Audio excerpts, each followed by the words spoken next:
Salut à tous, aujourd'hui on va parler d'un de mes super-héros préférés, et non ce ne sera pas Hellboy, et oui ce sera Daredevil.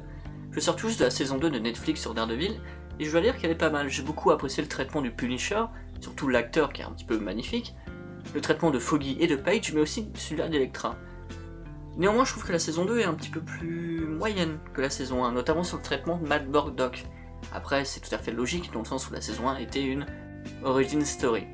Néanmoins, la saison 2 est très intéressante, notamment sur des thématiques assez milleriennes, notamment chez Daredevil avec sa soif de combat, de vengeance, mais également la présence d'Electra.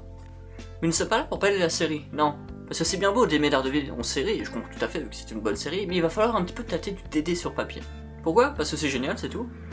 Alors je comprends que le monde des comics soit un peu effrayant, notamment parce qu'il y a beaucoup d'auteurs, beaucoup de dessinateurs, beaucoup de comics, et surtout même dans un seul et même comics, beaucoup de choses différentes suivant les années. C'est pour cela que je vais vous proposer 3 de mes comics préférés sur Daredevil, en tout cas 3 de mes runs. Quand je parle de run, c'est-à-dire une équipe qui, sur le long terme, a fait toute une saga Daredevilienne.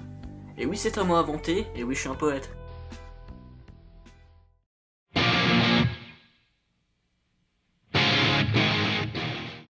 Bien sûr, comment ne pas parler de ce run mythique qui a révolutionné le comics, mais surtout le super-héros connu sous le nom de Daredevil. Car entre 1981 et 1982, Miller, au scénario et au dessin, accompagné d'un Klaus Johnson à l'ancrage, va porter ce super-héros de quartier dans une autre dimension, une dimension millerienne de tragédie et de superbe, lançant par là même l'âge des comics de super-héros pour adultes, l'apogée arrivant d'ailleurs avec le superbe Watchmen d'Alan Moore. La révolution millerienne, la révolution de Miller sur le run de Daredevil, peut être soulignée en 2 points.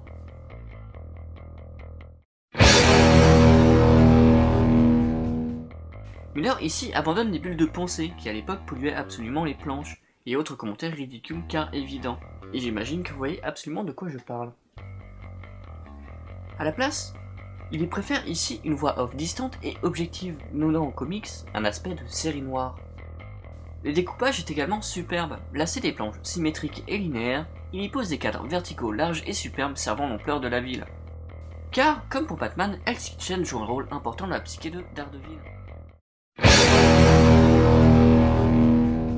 Mais la claque millerienne se voit surtout sur le scénario. Il propose un fond et une forme, ce qui, à l'époque des comics à base de méchants du mois, était assez rare. Il y appose un fil rouge et une ligne directive précise. Les récits à suspense prenant le pas sur les vagues scénarios ne servant qu'à des combats manichéens. Car ici les combats servent le propos. Le propos d'un polar urbain haletant au climax, passionnant. Le super-héros gentil et presque candide devient ici et sous la plume de Miller un anti-héros, torturé servant de reflet à une société elle-même crade. Et c'est surtout dans le dessin tragique d'une Electra que nous pouvons comprendre toute la violence que Miller souhaite mettre dans ce run.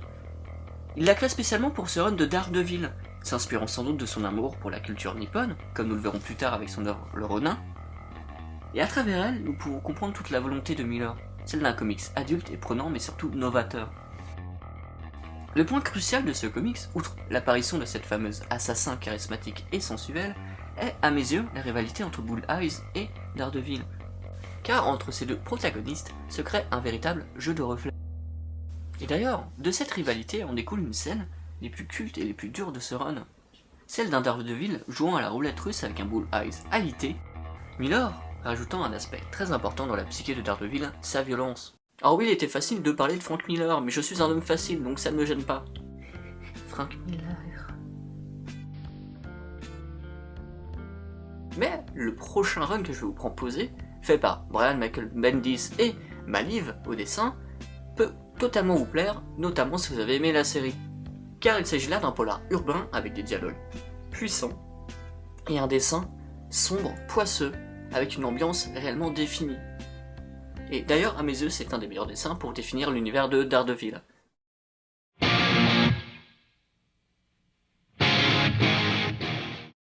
La chose qui frappe dans ce run est le dessin. Maliv pose une ambiance parfaite pour le récit de série noire que va nous proposer son collègue Bendis. L'ambiance, poisseuse, sombre, urbaine, réaliste, voire naturaliste, s'explique par la volonté de l'artiste de prendre comme base des photographies retouchées. En résulte donc une claustrophobie de ruelles étroites, d'atmosphères polluées et sombres, d'une New York réaliste et crade. Cela apporte une densité artistique, mais surtout une densité à la trame du récit de Bendis, lui apportant également un soutien dans cette dimension sombre et réaliste que souhaitait le scénariste. La seconde chose qui frappe, c'est la patte de Bendis. Brian Michael Bendis, assez connu pour sa très bonne série Powers, que je vous conseille absolument, ou encore son Ultimate Spider-Man très intéressant et surprenant, nous livre ici un polar urbain bien tissé et surtout épais comme une brume à la sortie d'un bar après 7 pintes. Une très belle brume, donc. Car le style narratif est ici brillant, car adulte et justement sophistiqué.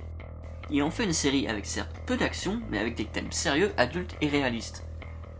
Il faut également saluer le traitement du personnage de Daredevil qui rentre dans la directe lignée de celui de Frank Miller, allant jusqu'à extrapoler des thématiques déjà présentes, celle de l'identité reconnue, de la rivalité entre Bullseye et lui, mais surtout de la violence de Daredevil même.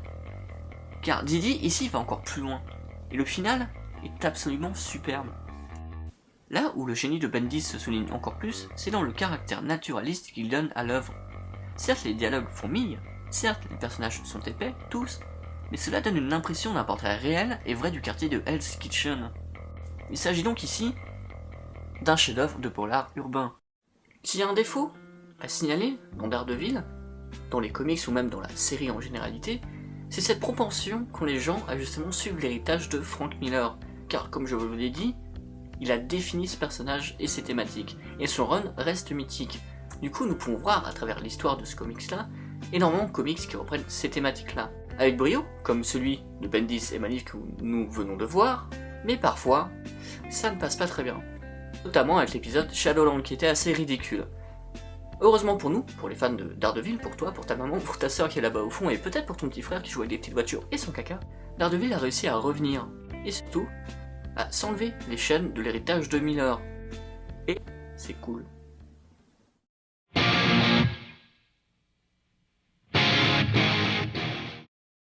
Lorsque Mark Waid arrive sur la série Daredevil, la série ne va pas très bien, elle est presque morte avec, comme je vous l'ai dit, l'épisode Shadowland.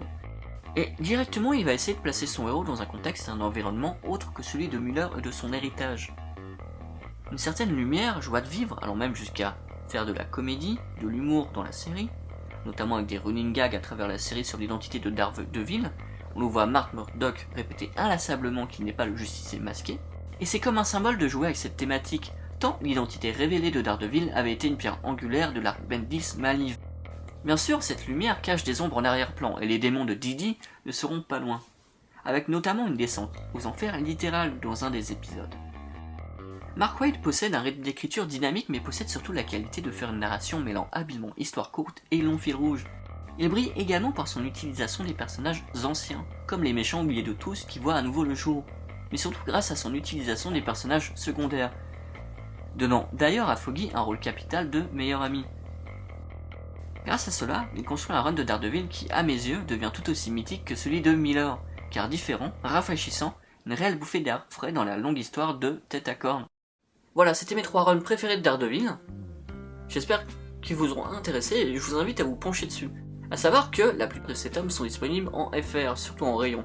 Par exemple, Frank Miller est disponible en 3 volumes dans vos rayons, ce qui est une bonne nouvelle. J'espère que ça vous aura plu, que ce format un petit peu plus en profondeur vous aura intéressé, et j'espère en tout cas, si jamais, n'hésitez pas à débattre dans les commentaires, partagez cette vidéo. Moi, j'allais crever les yeux, voir si je peux avoir des super pouvoirs.